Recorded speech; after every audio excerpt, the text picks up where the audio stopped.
"Save my child and I will reward you with myself," the Apache widow said to a retired cowboy. The boy was already gone when Holt Calloway pulled his horse to a stop at the edge of the canyon ridge. Not dead. Stolen, the track said it clear enough. 4 horses unshod, heading north into the Broken Hill country, where the law did not go and smart men did not follow. Holt read the ground the way other men read newspapers. He crouched, touched the dirt with 2 fingers, looked at the angle of a crushed stone. Maybe 3 hours ahead, maybe less. He was 61 years old. His knees ached every morning before dawn. He had not fired a gun at a living thing in 9 years. He stood, walked back to his horse, started to mount. That was when he heard her. She came out of the cedar brush on the slope below, running hard, her dark hair loose and wild around her shoulders. She was Apache, clearly. The kind of lean that comes from a hard life. Not from hunger, but from work and grief, and the specific weight of surviving things that should have killed you. She had blood on her forearm, dried now, from a cut she had not stopped to tend. Her eyes found him, and did not look away. She said his son was taken this morning. She said 4 men came before sunrise, while the camp was quiet. She said they took her boy, who was 9 years old, who was named Dio, who had never been away from her in his whole life. She stopped 3 feet from Holt. She looked up at him the way people look at the only door in a burning room. "Save my child," she said, "and I will reward you with myself." Holt did not move for a long moment. He was not a man who embarrassed easily. But something about the way she said it, not as an offer, not as desperation, but as a plain and serious contract between 2 people who understood the value of things, made him take his hat off and hold it in both hands. He told her his name. He told her he was retired. He told her his back gave him trouble in cold weather, and he was not the man he used to be. She told him her name was Nara. She told him she knew who he was. She told him she had heard of Holt Calloway, from traders who passed through 3 years ago, men who spoke of him as someone who found things that were lost. He put his hat back on. He asked her how old the boy was again. She said small for his age. He has a scar above his left ear from a fall he took when he was 5. Holt looked north toward the Broken Hills. The sky was white and flat with heat, the kind of day that drained color out of the land and left everything pale and sharp and silent. He asked her if she could ride. She did not answer with words. She walked past him to his horse, put her foot in the stirrup without asking, and sat herself behind the saddle with a steadiness that told him she had ridden her whole life. He stood on the ground looking up at her for a moment, then he climbed on, clicked his tongue, and the horse moved. The tracks led northeast, into country Holt had not crossed in almost a decade. Dry creek beds and red sandstone, bluffs and cedar thickets that could swallow a man whole. He had chased stolen cattle through here once, back when he was younger and had something to prove. He had not enjoyed it then. He did not expect to enjoy it now. Nara sat behind him without touching him. Her back was straight. Her breathing was slow and controlled in the particular way of someone who had trained themselves not to cry in front of strangers. He asked her who the men were. She told him 3 of them were drifters, hired hands maybe, or men between jobs who had decided stealing Apache children was easier than honest work. The 4th one she knew. His name was Cord. A thin man with a beard cut close on one side and longer on the other from an old scar that ran through his jaw. She had seen him at the trading post in Ridgeline twice. He had looked at Deo both times in a way that made her move between them. Holt filed that away. Cord, scar jaw, the kind of man who looked at children wrong. They rode for 2 hours without speaking. The sun climbed hard and white overhead. The tracks stayed clear, pressed into soft dust, angling toward a notch in the hills that Holt remembered as a place called Split Ear Pass. Narrow one way in. One way out. He told Nara about the pass. He told her if the men knew the country, they might stop there to rest their horses. There was a spring just inside the notch, tucked back behind an old juniper. It was the only water for 12 miles in any direction. She asked him what they would do if they were there. He thought about that for a quarter mile. He told her he would figure that out. When he saw the ground, she was quiet for another minute. Then she said she trusted him. She said it the same way she had said everything else, directly and without decoration, as if she had considered the words carefully before using them, and was not in the habit of wasting either. Holt had been trusted by a lot of people over the years. Sheriffs, ranchers, mothers with missing cattle, fathers with stolen horses. It never sat lightly on him. He was not a man who carried things lightly, but this was different in a way he did not try to name. At the base of the hills, where the trail bent east toward the mouth of the pass, the tracks changed. 2 of the horses had stopped. There were boot prints overlapping each other, men standing and talking. Then the tracks split. 2 horses continued toward the pass. 2 turned south toward a shallow draw choked with mesquite. Holt stopped the horse. He looked at the split for a long time without speaking. Nara asked what it meant. He told her it meant they were smart, or at least that one of them was. Splitting up in country like this was not amateur thinking. It meant they had done this before, or that Cord had, and he had told the others what to do. It meant Dio had been split from the group, or two of the four men had been sent back to watch for anyone following. Holt got down from the horse. He crouched at the split in the tracks and looked south toward the draw. The mesquite was thick enough to hide two men on horseback with ease. The angles were bad if someone was waiting in there with a rifle. He told Nara to slide forward and take the reins. She did it without a word. He told her to ride the horse back 50 yards along the trail and wait behind the boulder outcrop they had passed. He told her to stay low and stay still no matter what she heard. He told her he would come back for her. She looked at him from the saddle. He could see the argument in her eyes. The part of her that wanted to come, that had been sitting on this horse for 2 hours with her child somewhere ahead, and every minute feeling like a nail being driven slowly into her chest. She rode back to the boulders. Holt pulled the rifle from the scabbard on the saddle before she went. He checked the load. He worked the action once, quietly, and stood at the fork in the tracks with the sun on his face and the dry wind moving through the cedar and the particular silence of a place that was not empty. Somewhere in that mesquite draw, someone was waiting. He walked toward them. The draw was 30 yards of bad ground and worse angles. Holt did not go straight in. He moved south first, wide of the draw, circling through open scrub, where the footing was loose rock and sun-bleached grass. His knees ached the way they always ached. He breathed through his nose and kept his steps even. Not slow enough to look cautious, not fast enough to disturb the brush and give himself away. He came around the south end of the draw, where the mesquite thinned out against a low sandstone shelf. From here he could see down into the belly of the draw without entering it. 2 horses tied to a branch, both with saddles still on. The horses were relaxed, ears forward, not spooked, which meant no one had fired anything recently. The men were on foot. One of them was crouched against the east wall of the draw, with a rifle across his knees, watching the trail entrance from inside the shade. The other one was behind him, standing, rolling a cigarette with his back to the open end. The standing one finished rolling, struck a match against the rock beside him. Holt sighted on the rifle across the crouching man's knees, not on the man. On the rifle, he calculated the distance at about 40 feet, not a difficult shot. The problem was the second man, and whatever he was carrying behind that loose coat. He did not want to fire first. He stood up from the rock shelf, fully upright, fully visible, his rifle at his shoulder. He said in a carrying voice, "Drop it or don't and see what happens." The crouching man did not drop it. He swung it up fast, and Holt put a round through the stock of the rifle before the barrel came level. The gun spun out of the man's hands and hit the ground. The man yelled and fell sideways. More from shock than from being hit, the standing one dropped his cigarette. His hand went for the pistol at his hip. Holt worked the lever action and said, once more simple and flat, that he had already chambered another round and was currently looking at the man's chest through his rear sight and asking politely that the hand come away from the pistol. The hand came away from the pistol. Both men were breathing hard. The crouching one was clutching his hand, which had been stung by wood fragments, when the rifle stock shattered. Nothing broken. Holt could see that from where he stood. He walked down into the draw, keeping his rifle level. He asked them where the boy was. Neither man spoke right away. They had the look of men deciding how much trouble they were in, and whether cooperation made it better or worse. Holt had seen that calculation on a lot of faces over the years. It always took the same amount of time. He told them what he knew. He told them Cord had the boy at Split Ear Pass. He told them he knew they had split up here to watch the trail. He told them they were not the smart ones in this arrangement. That Cord had used them as a rear guard because they were expendable, and that he personally did not care much what happened to either of them as long as he got the boy back. The standing one, who was young, maybe 23, with sun-raw skin, and the particular look of someone who had never once in his life made a good decision, asked how Holt knew all that. Holt told him he had been reading country like this since before the young man was born. The young one looked at his partner. His partner was sitting against the draw wall, now cradling his hand, no longer interested in making decisions. The young one said, the boy was at the spring inside the pass. Cord and one other man. He said Cord had a buyer waiting 2 days north, a man who ran a work camp near the border and paid well for labor that did not complain. Holt felt something tighten in his chest, not anger.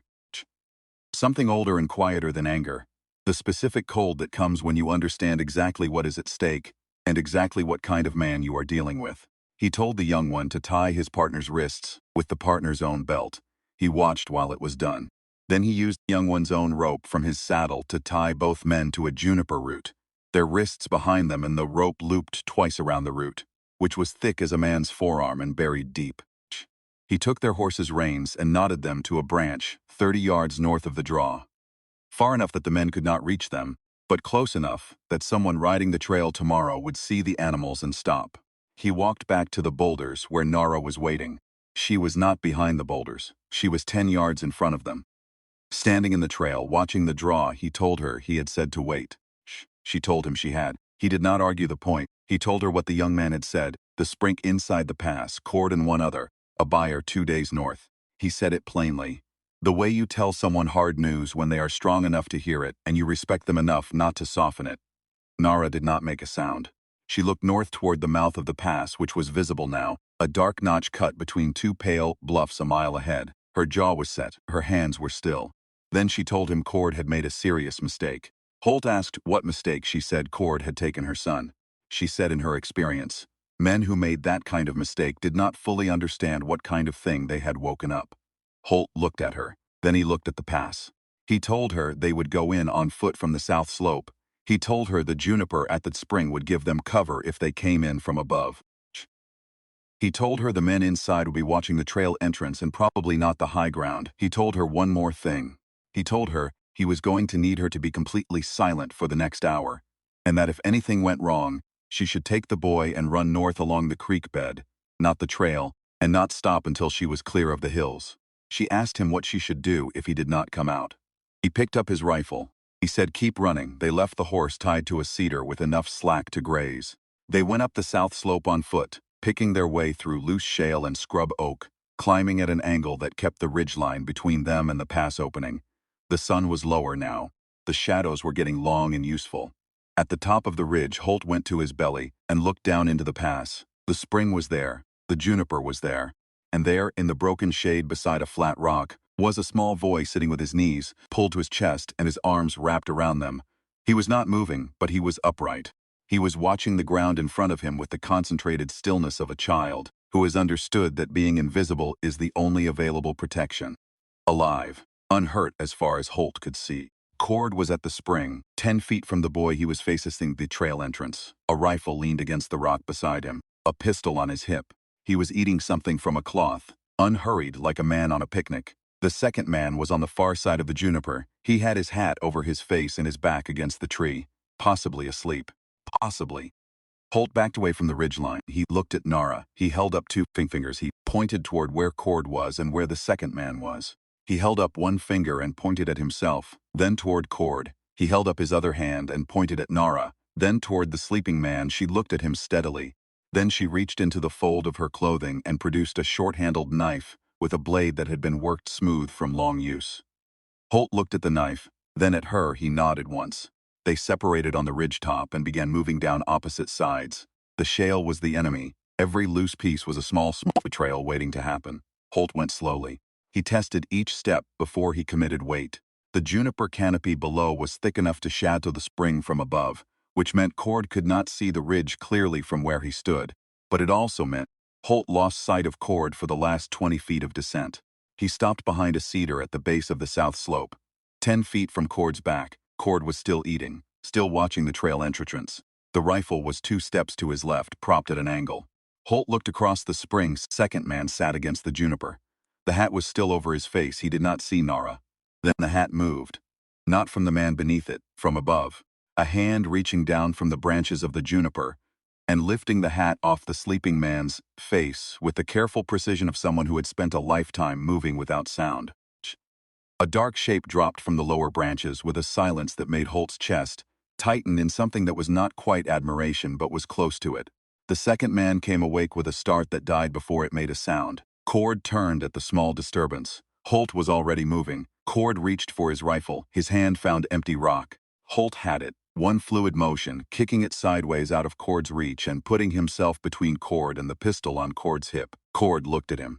Cord was maybe 50, with the scar jaw Nara had described, the beard uneven on one side. The eyes of a man who had spent most of his life finding the easiest way through every situation, and was now doing that calculation again at speed. Holt pressed the barrel of his rifle to Cord's sternum. He told Cord very quietly that the boy was going to stand up now and walk to his mother, and that the only question remaining was what happened next to Cord, and that the answer to that question depended entirely on whether Cord did anything other than stand completely still for the next 60 seconds. Cord looked past him toward the spring. Deo was already on his feet. He had come out of his stillness the moment Holt appeared, some instinct in him, recognizing that the shape of the situation had changed. He walked toward Nara with the careful fast walk of a child trying not to run and failing at it by the third step. Nara caught him without dropping her knife hand. She pulled him against her with one arm, her face going into his hair, and she made no sound at all, which was somehow louder than anything else in the pass. Cord's shoulders dropped half an inch. Holt saw at that particular drop. The fight leaving, he told Cord to put his hands where they could be seen. Cord did. Behind the juniper, the second man was sitting very still with Nara's knife resting against his collar and absolutely no interest in testing what came next. Holt took Cord's pistol from his hip. He threw it into the spring. He took the rope from Cord's own saddle and used it the same way he had used the young man's rope an hour before. Wrists behind, knotted around the base of the juniper, where the roots came out of the ground, thick and immovable. The second man got the same. Cord said nothing through all of it. He watched Holt with the flat assessment of a man who was already thinking about what came next for himself, what story he would tell, how he would frame it. Holt had known men like that his whole career. They were the most dangerous kind, not because of what they did in the moment of loss, but because they never stopped moving toward the next angle. He told Cord that a man would find the two in the draw before dark and would send someone back for Cord and his partner. He told Cord there would be people waiting when that happened. He told Cord that if he spent the next portion of his life trying to find angles, he should take a long look at where the last set of angles had landed him. Cord looked up from the juniper root. He said, "Nice speech, old man." Holt looked at him for a moment. Then he walked away toward the spring where Nara was kneeling in the dirt with Dio in both arms, rocking him slowly back and forth, saying things in Apache that Holt did not understand and was not meant to. He stood at a distance, his back to them, watching the trail entrance until they were ready. They came down out of the hills in the last hour of daylight. Dio rode in front of Nara, her arms around him and the reins in her hands. Holt walked beside the horse, leading it by the bridle, picking the path through the loose rock of the trail where it was narrow. The boy had not spoken much. He had the silence of a child who had seen something that changed the inside shape of the world and had not yet figured out where to put it. At the base of the hills, where the trail flattened into the scrub plain, Nara stopped the horse. Holt stopped walking. She handed the reins down to him.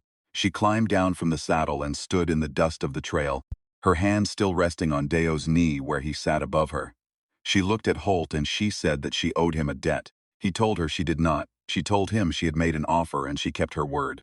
She said it the same way she had said it the first time, plainly and without drama, the words of a woman who had decided something and was not in the habit of undeciding. Holt looked at her for a long moment. The light was going gold and sideways across the scrub, the kind of light that makes everything look like it is standing in a painting of itself. He told her that what she had offered him that morning was made by a woman who was out of options. He told her he did not hold people to things they said when they were out of options, because that was not a real agreement, that was a person using the only thing they had left, and he was not interested in collecting on that. Nara watched him, told her he would take supper if she was cooking, and if the boy was all right. Something happened in Nara's face that was not quite a smile but was in the same neighborhood. She looked up at Dio. Dio looked down at Holt with the wide and measuring eyes of a 9-year-old who is deciding whether an adult is worth his trust. Dio said, "Can you really read tracks?" Holt said he could read most of them. Dio asked if he could teach him. Holt thought about that. He thought about his knees and his back, and the 9 years since he had chased anything more demanding than his neighbor's escaped goat. He thought about the broken hills to the north, and the cold that would come to them in another few months, and the buyer 2 days north who would need to be dealt with by someone younger than him and with more authority, and the 2 men tied in the draw who needed collecting before dark. He told Dio he could teach him. Not right now, but he could teach him. They made camp that night at the edge of the scrub, where a dry creek bed offered shelter from the wind. Nara built the fire with 3 sticks and had it going before Holt finished tending the horse. Dio sat close to his mother and ate and did not go far from her arm's reach. Holt sat across the fire and ate what she gave him, which was good, and did not ask what it was, which was also good. The fire was small and hot, the way fires are when someone knows how to build them. After Dio fell asleep, wrapped in a blanket with his head on his mother's folded jacket, Nara sat quiet for a long time on the other side of the fire. Then she asked Holt how long he had been alone. He told her 9 years. Since his wife passed, she told him 7. Since her husband was killed in a dispute over grazing rights. The kind of dispute that started with words and ended with something that could not be undone. They sat with that for a while. The fire popped. Somewhere out in the scrub, a night bird was working through its song and stopping and starting again like it could not remember the ending. Holt asked her what she would do now. Whether she would go back to where the camp had been. She told him she did not know. She told him the camp had 4 families, and they had scattered when the men came. She said she did not know yet where they had gone. He told her the town of Ridgeline had a trading post, which she already knew, and a woman there named Clara Voss who took in people who needed a place to land. He said Clara was not soft, but she was fair, and she had 2 spare rooms and did not ask more questions than necessary. Nara looked at him across the fire. She told him that was very specific information for a retired man who did not get involved in things. Holt looked at the fire. He said he knew Clara because he had sent people to her before. Not recently, but before, Nara said. So yous have done this before, found lost things. He told her he had found some things. She told him that it seemed to her like a man who found lost things was not entirely retired. He did not say anything to that. She asked him if he would ride with them to Ridgeline in the morning. He said he was going that way anyhow. He said he needed to send a wire to the county sheriff about 2 men in the draw and 2 more at a spring in Split Ear Pass and a buyer 2 days north, whose name he was going to get from Cord before this was finished. She looked at him for a moment. Then she said, "Good." She pulled her jacket out from under Deo's head with a careful and practiced slowness that did not wake him. She draped it over his shoulders instead. Then she looked across the fire at Holt one more time. She said, "Thank you." He said, "I found the boy. You're the one who came running out of the brush at a stranger on a ridge." She said, "I knew who you were," he said. "You said that, I still don't know how." She told him the trader who had spoken of him 3 years ago had described him well. She said the trader had said he was a man who did not leave a thing unfinished. She said she had held on to that and was glad she had. Holt did not know what to say to that. He was 61 years old, and it had been a long time since anyone had described him as any kind of man worth holding on to. He told her to sleep. He said he would watch the first portion of the night.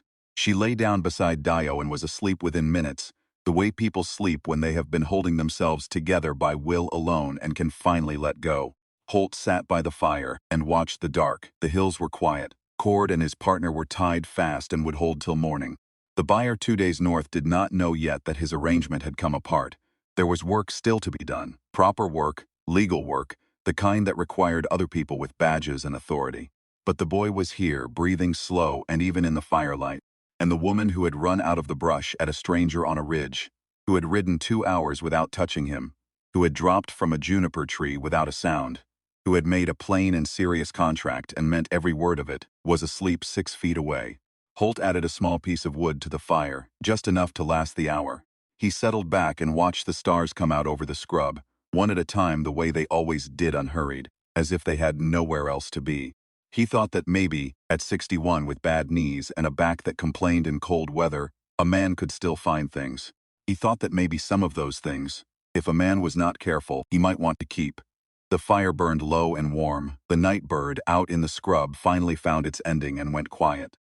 The plain stretched out flat and dark and full of stars in every direction.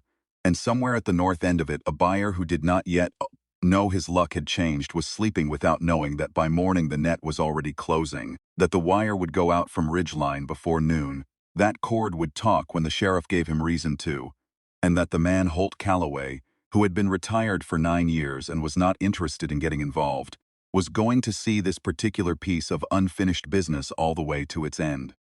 Because that was what the trader had said about him. And the trader had been right.